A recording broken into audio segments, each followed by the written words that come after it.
Firstly ప్రతి ఒక్కరికి thanks అండి.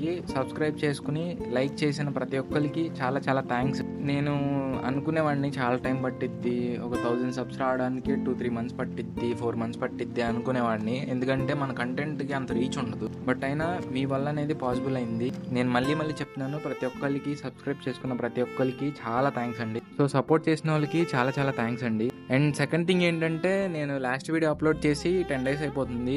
రీజన్ ఏంటంటే మేము పెద్ద తిరుపతి వెళ్ళాం, అందుకే కుదరలేదనమాట వీడియో అప్లోడ్ చేయడానికి. ఇవాళ నుంచి రెగ్యులర్గా వీడియోస్ అప్లోడ్ చేస్తాం. థర్డ్ థింగ్ ఏంటంటే, మనకి 1000 సబ్స్ రీచ్ అయినందుకు స్పెషల్గా ఏమైనా చేసి ఒక లాంగ్ వీడియో పెడదాం అనుకున్నాం.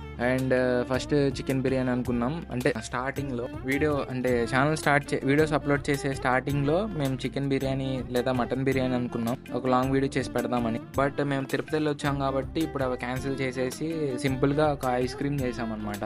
ఈ ఓరియో ఐస్ క్రీమ్ చేయడానికి నాకు 450 రూపీస్ అయినాయి. సో ఇంగ్రీడియంట్స్ చెప్తా, నోట్ చేసుకోండి. ఓన్లీ 3 ఇంగ్రీడియంట్సే, అంతకు మించి ఎక్కువ వాడరు దీంట్లో. సో ఫస్ట్ థింగ్ ఏంటంటే, అమూల్ ఫ్రెష్ క్రీమ్ లీటర్ డబ్బా 220 రూపీస్ ఉండిద్ది. అండ్ కండెన్స్డ్ మిల్క్ 380 ml వచ్చేసరికి 150 రూపీస్ ఉండిద్ది. అండ్ 2 ఓరియో బిస్కెట్లు మొత్తం 420, 450 అలా అవుద్ది. మీరు 3 తీసుకుంటే 450 అవుద్ది. ఎలా ప్రిపేర్ చేయాలో చెప్తాను, జాగ్రత్తగా వినండి. సో మీరు ఏం చేస్తారంటే, ఆ అమూల్ ఫ్రెష్ క్రీమ్ని ఒక ఓవర్ నైట్ ఫ్రిడ్జ్లో ఉంచేయండి. ఫ్రిడ్జ్లో ఉంచేసిన తర్వాత నెక్స్ట్ డే తీసుకుని హార్డ్గా అయిన పార్ట్, అంటే గట్టిగా ఉన్న పార్ట్ మాత్రమే ఉంచుకుని కొంచెం లిక్విడ్ఫైగా ఉన్నది పక్కకు పెట్టేసుకోండి. సో ఇప్పుడు హార్డ్గా ఉన్న పార్ట్ ఏం చేస్తారంటే, ఫస్ట్ ఒక బౌల్ తీసుకుని ఆ బౌల్లో ఐస్ క్యూబ్స్ వేసి కొంచెం సాల్ట్ వేసి దానిపైన మళ్ళీ ఇంకో బౌల్ పెట్టి ఆ బౌల్ ఫ్రెష్ క్రీమ్ అనేది దాంట్లో వేయండి అనమాట. దాంట్లో వేసి స్లోగా స్టిర్ చేస్తూ ఉండండి. అలా 40 మినిట్స్ 50 మినిట్స్ స్టిర్ చేయాలన్నమాట.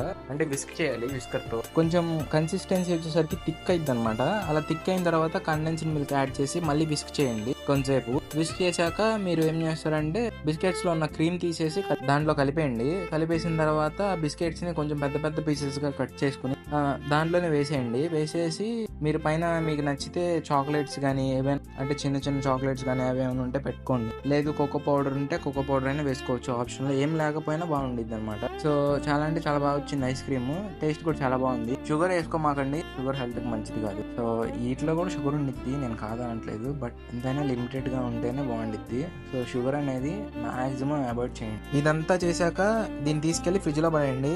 రేపు మార్నింగ్ కల్లా మీ ఐస్ క్రీమ్ రెడీ అనమాట. సో ఈ ఐస్ క్రీమ్ ఎందుకు సెలెక్ట్ చేసుకున్నామంటే, దీంట్లో కుకింగ్ ఉండదు, బేకింగ్ ఉండదు. సింపుల్ గా 3 ఇంగ్రీడియంట్స్ ని కలిపేసి మిక్స్ చేసేసి ఫ్రిడ్జ్ లో పడేయడమే. మార్నింగ్ కల్లా ఐస్ క్రీమ్ అనేది రెడీ అయిపోద్ది అనమాట. సో అందుకని ఐస్ క్రీమ్ చూస్ చేసుకున్నాం. ఐస్ క్రీమ్ టేస్ట్ కూడా చాలా బాగా వచ్చింది, చాలా బాగుంది. మీరు కూడా ఖచ్చితంగా ట్రై చేయండి. సో మళ్ళీ మళ్ళీ చెప్తున్నానండి, సబ్స్క్రైబ్ చేసుకున్న ప్రతి ఒక్కరికి చాలా చాలా థ్యాంక్స్.